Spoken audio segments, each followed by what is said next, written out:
The security line stretched so far through Terminal C that it curved past the coffee shop and nearly touched the sliding glass entrance doors. Holiday travelers shifted impatiently with rolling suitcases and crying children. Overhead announcements echoed about delayed departures and weather disruptions in Chicago. The scanner belts hummed non-stop as gray bins clattered forward under fluorescent lights. Daniel Carter stood at the body scanner wearing blue gloves and a neatly pressed TSA uniform. His badge gleamed under the lights. He moved with steady focus, guiding passengers through the process with calm professionalism. Shoes in the bin, laptops out, pockets empty. Step forward, hands up. He had worked this airport for 9 years. He knew how tension built during holidays. He knew how quickly impatience could turn into anger. He also knew something else no one in that line suspected. Today was not a routine shift. The scanner beeped sharply. Daniel glanced at the monitor. A dense object flagged inside a carry-on belonging to a tall man in a tailored gray coat.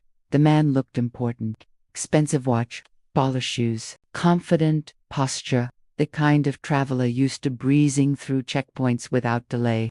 "Sir, I need you to step to the side for additional screening," Daniel said evenly. The man frowned. "There must be some mistake. The scanner flagged an item in your bag. It will only take a moment."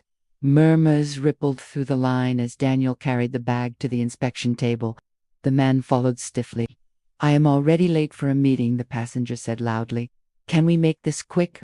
Daniel unzipped the bag carefully. He removed a folded jacket, a tablet, charging cables. Then his hand paused. Wrapped in cloth at the bottom was a metal component shaped like part of a handgun receiver. "Sir, what is this?" Daniel asked calmly.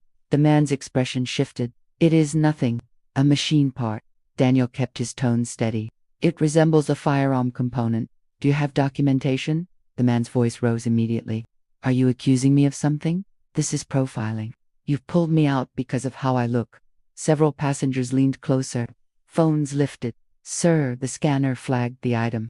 "I follow procedure regardless of appearance," Daniel replied. The man stepped closer, lowering his voice into a threatening whisper. "Do you know who I am?" Donnell met his eyes. "It does not change the screening process." The man suddenly raised his voice for everyone to hear. "This is harassment. I want a supervisor right now." Daniel signaled toward the podium. A younger agent hurried off to find the on-duty airport security manager. The line behind them slowed to a standstill. Travelers groaned. Within minutes, Melissa Grant, the airport operations manager, arrived in heels and a tailored blazer. She looked between Daniel and the passenger. "What seems to be the issue?" she asked. "This agent targeted me and is accusing me of carrying a weapon component," the man said indignantly. "I travel weekly. I have never experienced such treatment." Melissa turned to Daniel. "Did you really need to escalate this?" The scanner flagged the item. "It resembles a restricted firearm receiver," Daniel answered evenly. The man folded his arms. "I am being profiled."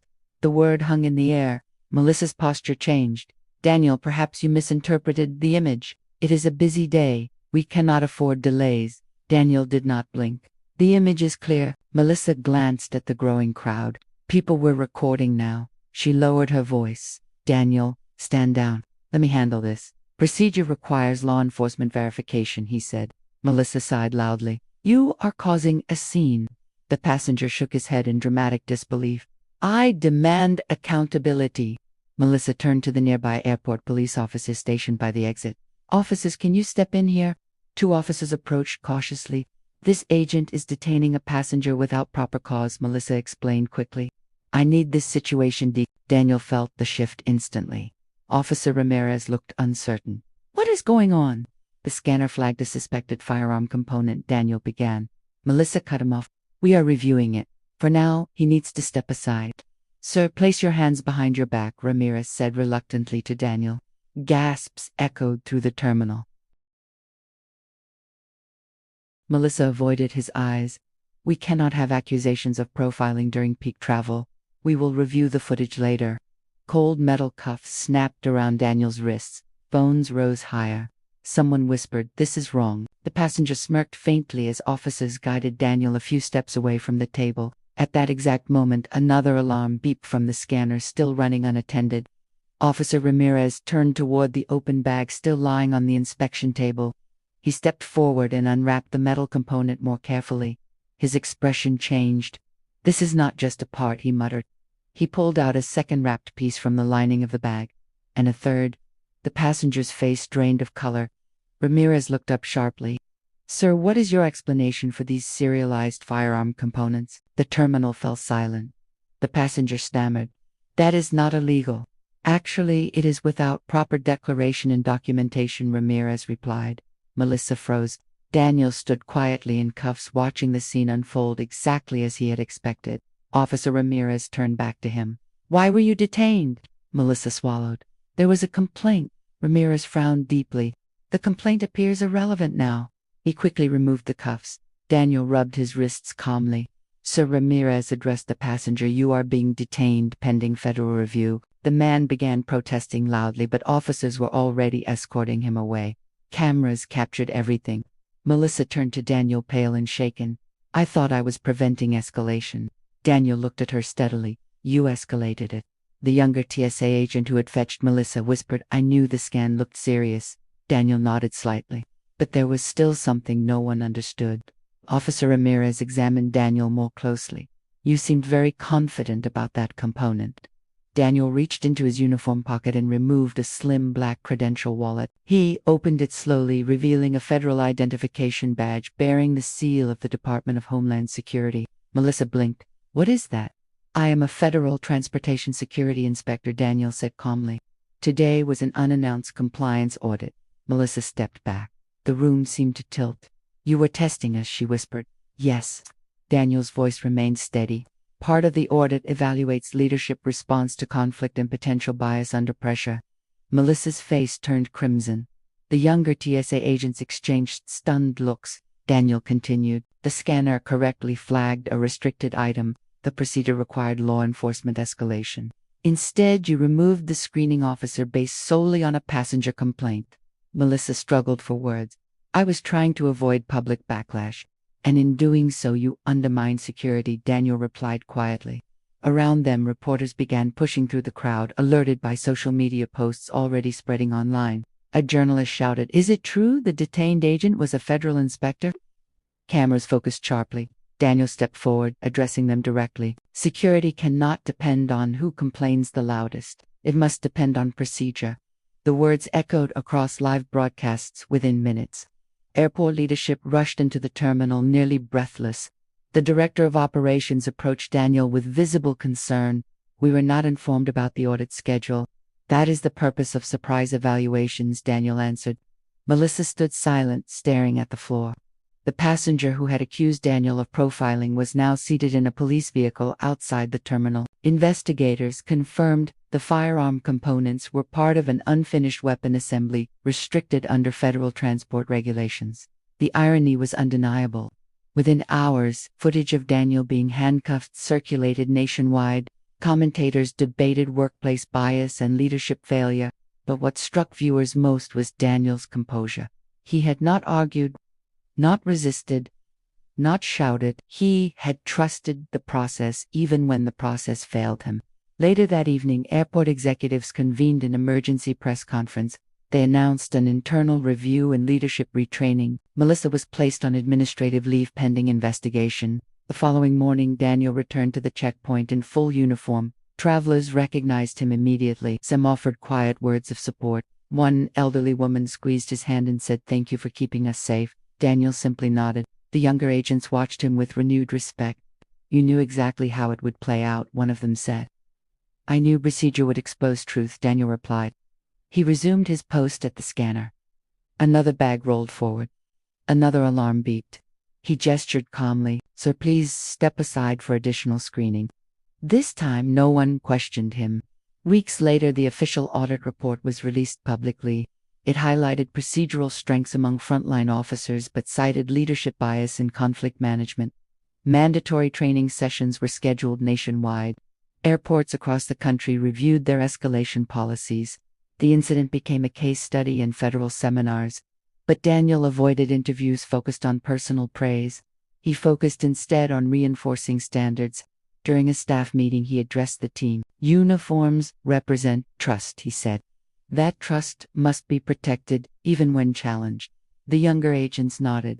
One asked quietly, "Did it bother you when they handcuffed you?" Daniel paused. "It reminded me why the audit matters," he said. Silence settled over the room. Outside, planes roared down the runway, climbing toward clear skies. Inside the checkpoint, the line moved steadily again. Holiday chaos continued, but something had shifted. Supervisors now stood behind their agents during disputes.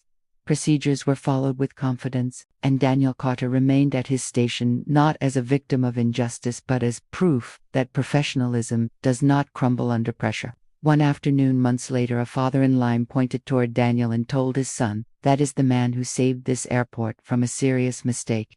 The boy looked up in awe. Daniel pretended not to hear, but a small smile crossed his face.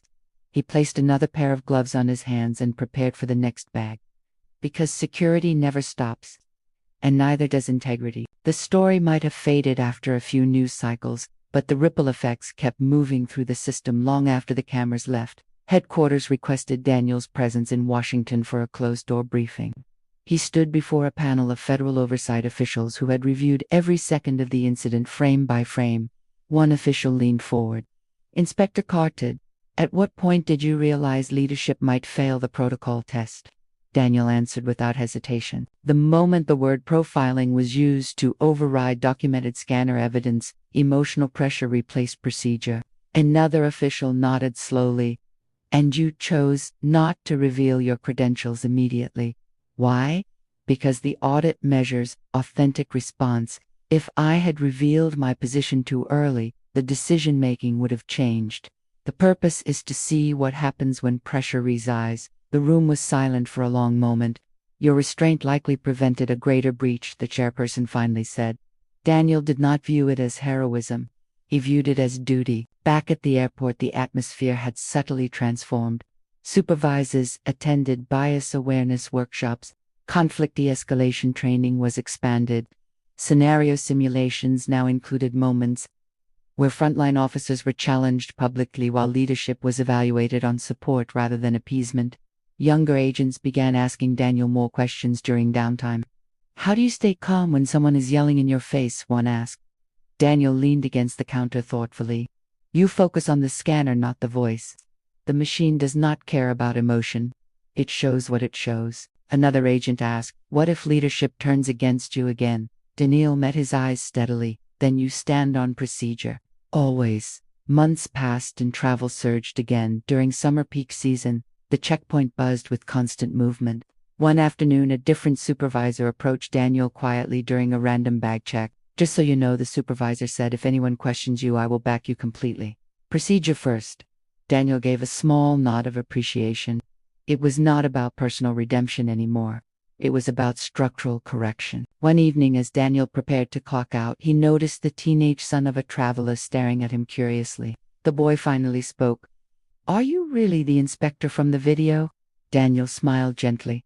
"I am part of the team that keeps flights safe." The boy hesitated before saying, "I want to work here one day." Daniel felt something steady settle in his chest. "Then learn the rules and follow them," he replied. "And do not let anyone convince you that doing your job properly is wrong."